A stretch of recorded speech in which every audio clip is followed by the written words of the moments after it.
안녕하세요. 반갑습니다. 이번 시간에는 청소년에 대한 국내외 보호 정책에 대해서 좀 살펴보도록 하겠습니다. 우선 아동 청소년 보호를 위한 국제적인 노력, 국제적인 흐름은 어떤지 좀 살펴보려고 하는데요. 크게 이제 1945년도에 국제노동기구에서 아동 청소년 노동자의 보호에 관한 결의를 하게 됩니다.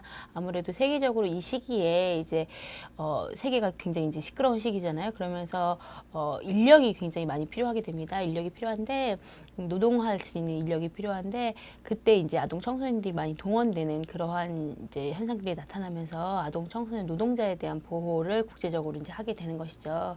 그 이후에 1959년에 유엔 총회에서 세계 아동 권리 선언을 공포하게 됩니다. 그러면서 아동을 인권이나 자유의 주체로 파악하려는 이제 시도를 하게 되는데 이제 여기서 이야기하는 아동은 아무래도 우리가 이야기하는 청소년과 중복되는 개념이고요. 그러면서 이제 아동을 그냥 뭐 보호하는 대상 뭐 이렇게 보는 것이 아니라 그들의 인권을 되게 중요하게 생각하고 아동에게도 자유가 있다라고 하면서 그런 것들에 대한 세계적인 움직임 아동을 인권이나 자유의 주체로 보는 세계적인 움직임이 시도되었다라는 것에 의미가 있습니다. 그 이후에 이제 우리가 봐야 되는 게 유엔에서 1975년에 청소년의 세 가지 주요 영역을 발달과 참여 그리고 이제 평화로 정하고 이를 위한 이제 지침을 개발하게 됩니다. 이런 것처럼 우리나라 같은 경우에는 이제 청소년 관련 보호 정책이 이런 국제적인 흐름보다 좀 나중에 시작되는 경향이 있는데요.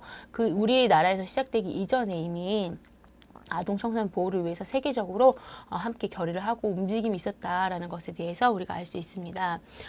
그 이후에 1985년도에는 유엔에서 1985년을 청소년의 해로 선포하면서 청소년에 대한 이제 관심을 두게 됩니다. 그 이후에 1989년도에는 아동의 권리에 관한 국제 협약이 선포됩니다. 그러면서 아동 인권의 존중과 확보의 관점에서 이제 필요한 상세하고 구체적인 권리들, 아동에 대한 권리를 명시했다라는 것에서 이제 중요한 사건으로 평가되고요.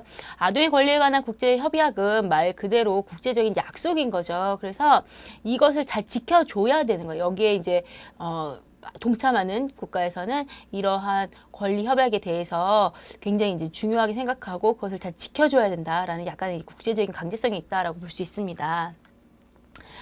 아동 권리 협약에 대해서 조금 더 살펴보면요. 아동을 이제 그 이전에는 보호의 대상으로 본 것이죠. 성인들이 보호해야 되는 대상이고 뭔가 케어하면서 수용적인 존재로 보았다면 이제는 아동을 적극적인 권리의 주체로 인식하기 시작했다. 그들에게 뭔가 스스로 할 수 있는 주체적인 의미를 두고 있다라는 것에 의미가 있고요.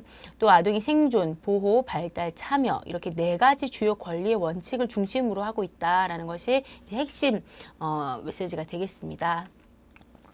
그러면 아동 권리 협약의 이제 4대 기본권에 대해서 좀 살펴볼까 해요. 왜냐면 이때 이제 한참 전에 아동 권리 협약이 선포되었지만 이게 지금까지도 유효한 협약이고요. 이것이 굉장히 이제 중요한 이슈가 되기도 합니다. 청소년 쪽에서는 중요한 이슈가 됩니다. 그래서 아동 권리 협약의 4대 기본권에 대해서 좀 살펴보도록 하겠습니다. 우선 생존권인데요.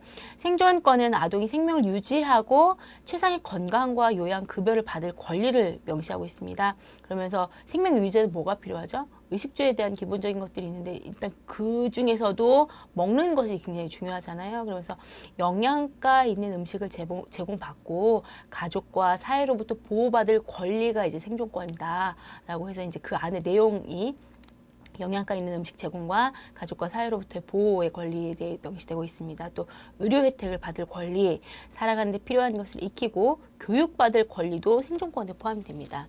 또 집과 부모를 가질 권리, 이거 굉장히 중요하죠. 그 아이들에게 의식주에 대한 기본적인 생존에서는 아이들이 아동이 의식주에 대한 필요도 있지만 부모의 존재가 또 굉장히 중요합니다. 그래서 집과 부모를 가질 권리 가 있고요. 또 생존은 물론 삶을 살아가는 데 필요한 훈련을 받을 수 있도록 도움받을 권리가 생존권에 이제 포함이 되어 있습니다. 이 이외에도 여러 가지 내용들이 포함이 되어 있는데 이제 주요한 내용들 몇 가지를 좀 추려 보았습니다.